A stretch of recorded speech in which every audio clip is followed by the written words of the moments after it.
We will offer the life of the river, the largest fish of the sacred waters. Let its spirit take my place, for it too is a child of the gods." "Abomination," said Papa Emeka. "This girl is indeed fearless.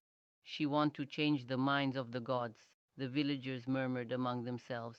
Since the time of their forefathers, no one had dared to challenge the gods. They were all afraid and wondering what the gods will do next. The elders conferred, also murmuring among themselves, while Nwosu gazed into the sky waiting for an answer from the gods. There was a big thunder in the sky. The children present quickly held to their mothers for safety. After what seemed an eternity, Nwosu nodded. "The gods accept," he said solemnly. "The fish will be the sacrifice. No longer will the people of Izioki be sacrificed to the gods. The gods will accept the sacrifice of animals." That evening, the largest fish from the sacred river Atanda was caught and offered to the gods. The village celebrated, not with joy, but with deep gratitude and relief. Oma had defied tradition, and in doing so had saved herself, Ikena, and the entire village without angering the gods. The drum of sacrifice, once feared, now echoed with new meaning. Chinedu, the founding father of the village of Ezioki, had ran away from the village of his fathers called Badago, when he found out some people plotted against him, telling lies to their king that he plans to overthrow the him. Fortunately for Chinedu, an old woman named Ugochi, who he has shown kindness to, often bringing yams to her.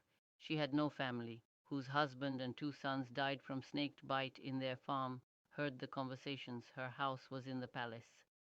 Her husband, when he was alive, was a great warrior who have fought and won several battles for the village. He was also a very good friend of the king, so the king has given him a piece of land within the palace to build his house. So because of this nearness, Ugochi knew about a lot of things happening in the village before others did. But she was not a flippant woman, often keeping to herself.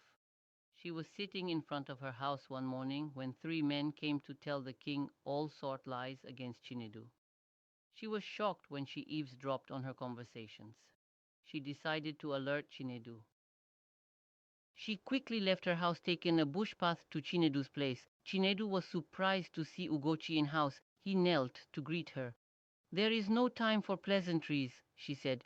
"Azuka, Chima, and your cousin Ophili has gone to the palace this morning to tell the king that you plotting with the neighboring village of Avavom to overthrow him."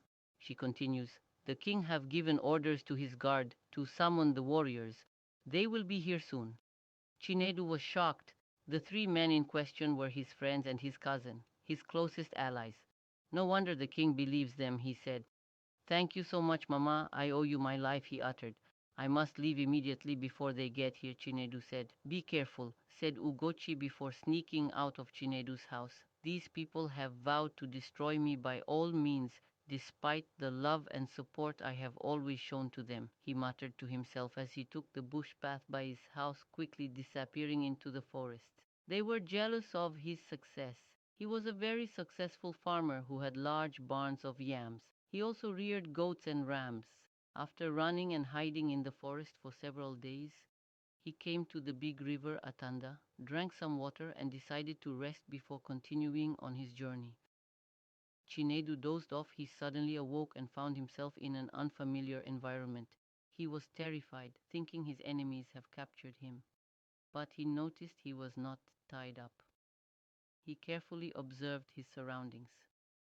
He saw the log of wood he has was resting on before he dozed off. Unknown to him, while sleeping on the log of wood, a big wave washed it into the river. He was fast asleep and slept throughout the journey on the river. The waves later washed the log to the bank of the river on an island.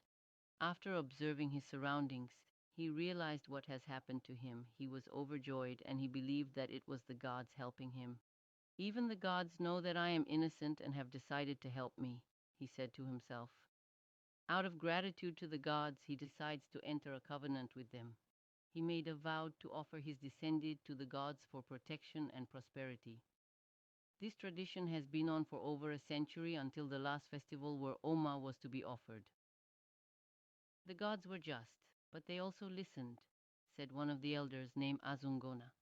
And so in the village of Ezeoke, life continued, blessed by the gods, but no longer bound by the sacrifice of human life.